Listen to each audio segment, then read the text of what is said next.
పడతాయి.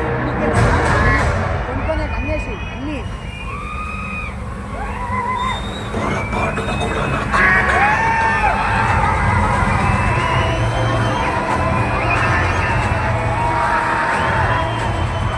నా డౌట్ ఏంటంటే జలీల్ సాబ్, ఈ మొక్క హెరాయిన్ కంటే ఎక్కువ విలన్స్ తయారు చేస్తుందని.